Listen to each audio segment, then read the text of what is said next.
फूफो ये देखें फातिमा के लिए शर्ट्स लाई हूँ।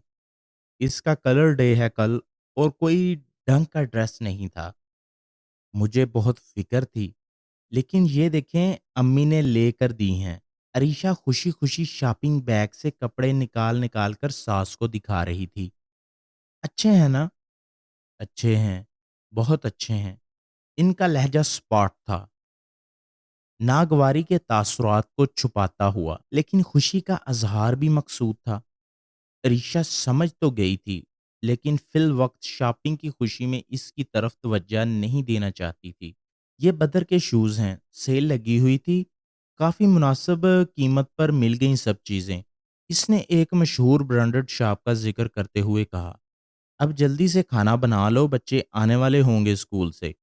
पप्पो को शॉपिंग की तफसील से ज़्यादा बच्चों के आने में दिलचस्पी थी। लेकिन अरीशा कुछ और सोचे बैठी थी। सालन बना हुआ है फूफो, शाम को एहसन के लिए कुछ बना लूंगी। कदरे बेफिक्री से अब वो चीजें समेट रही थी।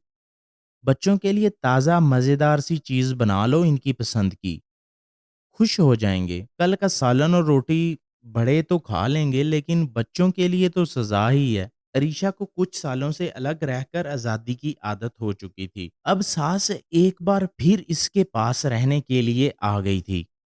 इनकी ये रोक-टोक, नसीहत और मशवरे इसे किसी वक़्त बेहद खटकते थे और किसी मौके पर इनकी कोई हिदायत बेहद काम आती थी। ऐसे मौके पर इसे बेहद खुशी भी होती थी। सास-बहू की अगर किसी बात पर नहीं बनती थी, तो ऐसे भी बहुत सारे मामला थे जिनमें दोनों का इत्तेफ़ाक हो जाता था। वो एक-दूसरे की बात सुना भी करती थी और वक़्त आने पर एक-दूसरे को समझा भी लिया करती थी। बदगुमानी, तंज़ और मुनाफ़क़त से आपस के रिश्ते को तल्ख़ नहीं बनाती थी, बल्कि उलझी हुई गिरह को थोड़ी मेहनत करके सुलझा लेती थी। इसलिए दिल में एक-दूसरे के लिए मोहब्बत कायम थी। अरीशा की सास शाहिदा बेगम पिछले चंद साल से बड़े बेटे के पास कराची में मुकीम थी। अब कुछ अरसा पहले वो अपनी फैमिली के साथ यूरोप शिफ्ट कर गए, तो वो अपने छोटे बेटे के पास वापस लाहौर चली आईं। वही अपना घर, वही मामलात थे। बच्चे अब बड़े हो चुके थे, स्कूल जाते थे। शाहिदा बेगम की लाडली भतीजी और प्यारी बहू के साथ खूब बनती थी। जहाँ वो इसके अखलाक, मुरव्वत और सुगड़ पे खुश थी, वहीं इन्हें अरीशा के कुछ कामों पर एतराज़ और तशवीश भी होती थी। इन्हें आए हुए 4 माह हो गए थे। इस दौरान इन्होंने महसूस किया कि अरीशा बेहद सुघड़ है, घर के कामों में ताक भी है, लेकिन बाज़ जगहों पर वो बेजा फ़ज़ूल खर्ची करके अपने लिए खुद ही तंगी का सामान पैदा कर लेती थी। करीब ही मेका था, हर दूसरे दिन वहाँ के चक्कर और फिर वहाँ से शॉपिंग के लिए निकल जाना। अगर अपने पैसे बर्बाद नहीं करती, तो माँ के पले से खर्च करके सामान उठाए घर चली आती थी। आज भी बच्चों के स्कूल जाने के बाद घर के कुछ काम निपटा कर गई थी। वहां से अपनी अम्मी के साथ मार्केट और अब घर वापस बच्चों की शॉपिंग के साथ आई थी। शाहिदा बेगम को इस बात पर सख्त ऐतराज था। वो इन औरतों में से ना थी जो इस बात पर खुश रहती कि बहू मेके से ला लाकर घर भरती रहें और इनके बेटे की कमाई में से खर्च ना हो। इन्होंने बहुत मेहनत से अपने बच्चों को पाला था। अपनी औलाद के लिए ऐसी आसाइशों के हक में ना थी, जो बाद में अलामात का बाइस बने। अब जब अरीशा आ चुकी थी, तो इन्होंने इसे समझाने का फैसला कर लिया था। अरीशा शॉपिंग बैग कमरे में रखने जा चुकी थी। वापिस आकर वो अभी बैठी ही थी कि इन्होंने कह दिया, वो कबाब रखे हुए हैं, बच्चों के लिए बर्गर बना दूं, केचप और मायोनीज डाल के, खुश हो जाएंगे। हाय फुप्पो, 2-2 चीज़ें बनेंगी, इस तरह तो बजट आउट हो जाएगा। कबाब तो मेहमानों के लिए बना के रखे हैं, कुछ नहीं होता, बरकत की दुआ किया करो। अच्छा भला तो हो रहा है गुज़ारा, सलीके से चलोगी तो कुछ आउट नहीं होगा। कहाँ फुप्पो, अभी ये शॉपिंग अम्मी ने करवा दी है, मैंने तो शुक्र किया, बेफ़िक्री हो गई, वरना सब कुछ खुद लेना पड़ता, तो आखिर में बहुत मुश्किल हो जाती है। बजट देखकर चलना पड़ता है ना। फूफो को ये बात बहुत नागवार गुजरी।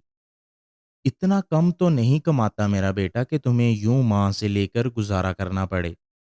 मैं जब से आई हूं तुम्हें समझाई चली जा रही हूं कि सलीके से समझदारी से खर्च करो, लेकिन कुछ फायदा नहीं कहने का। इन्होंने नाराजगी से कहा, आप महंगाई तो देखें फूफो, मैंने कौन सा फजूल खर्ची कर दी जो आप खफा हो रही हैं। ये सब आज अम्मी ने लेकर दिया है, मैंने खुद नहीं लिया, मैं सच कह रही हूँ। रीशा ने इनकी गलत फहमी को दूर करने की कोशिश की थी। अभी तक इसकी अम्मी ने लेकर दिया था की तकरार जारी थी। क्यों लिया है माँ से? कोई खास वजह है इसकी? कोई ईद, सालगिरह, खुशी का मौका, किसी वजह से माँ ने ये तोहफ़े दिए हैं, बताओ? इनके अल्फाज सख्त मगर लहजा नरम था। मेरी अम्मी क्या मुझे वैसे नहीं दे सकती फूफो? इसमें हिसाब किताब कैसा? रीशा सदमे में बोली थी कि फूफो ने किस कदर अजीब बात की है। माँ से लेने पर एतराज क्यों भला? रीशा, मैं तुम्हें अगर एक बात समझाऊं, कोई नसीहत करूं, तो इसे गलत ना समझना बेटा। मेरी कोई बेटी नहीं है और बहू को ही बेटी समझा है मैंने। फिर तुम तो मेरे भाई की औलाद हो। इनका लहजा नरम से नरम होता जा रहा था।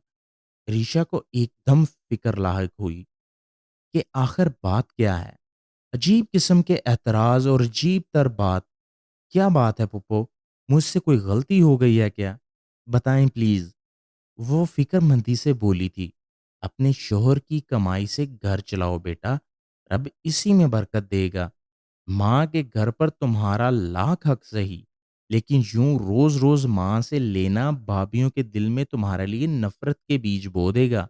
और इन्हीं बातों की वजह से माँ के बाद लड़की को मेके में खुश दिली से बुलाने वाला कोई नहीं होता। ये क्या बात हुई पुप्पो? इसने कदरे नासमझी से इन्हें देखा था, जैसे बात इसकी समझ से बाहर थी। लेकिन फुप्पो की बात अभी जारी थी। जो माएँ हर वक्त ब्याही हुई बेटियों के लिए माल और चीज़ें जमा करने में लगी रहती हैं, इनके दिल बहू के लिए तंग हो जाते हैं। फिर एक दूसरे के लिए दिल में जगह नहीं रहती।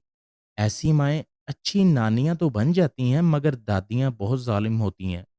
बच्चों में फ़र्क रखती हैं, पहले बेटी के लिए, बाद में नवासे-नवासियों के लिए ही फ़िक्रमंदी रहती है।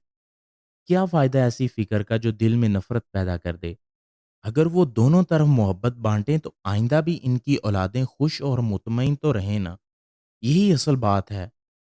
तुम लो अपनी माँ से, फ़रमाइश भी करो, मगर ईद पर अपनी और बच्चों की, जैसे हर घर की रवायत है वैसे।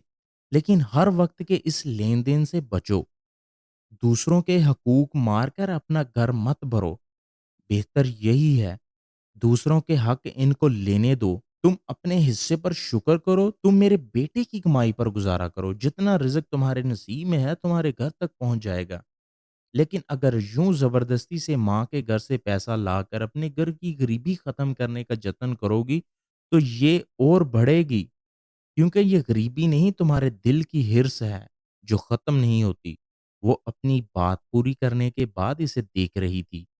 रीशा बेहद गुमसुम हो गई थी। फूफो, इस हवाले से तो मैंने कभी नहीं सोचा। मेरा तो ख्याल था कि अम्मी के घर पर मेरा हक है ना। पहले नहीं सोचा तो अब सोचो बेटा। मानती हूँ तुम्हारा हक है, लेकिन सिर्फ तुम्हारा हक नहीं है, और भी हकदार हैं। इन्हें इनका हक लेने दो। बेटियों के हवाले से माएँ बहुत जज़्बाती होती हैं। बहू की हक तलफ़ी करने में वार महसूस नहीं करती। लेकिन अगर बेटियां तुम जैसी समझदार हों तो माँओं को इन गलतियों से बचा लेंगी। मुझे यकीन है कि तुम मेरी बात पर गौर करोगी। मैं अब वज़ू कर लूँ, तुम रोटियां बना लो। बच्चे बस पहुंचने वाले होंगे। वो उठकर वज़ू करने चल दी थी और रीशा के अंदर एक सोच का दौरा शुरू हुआ था।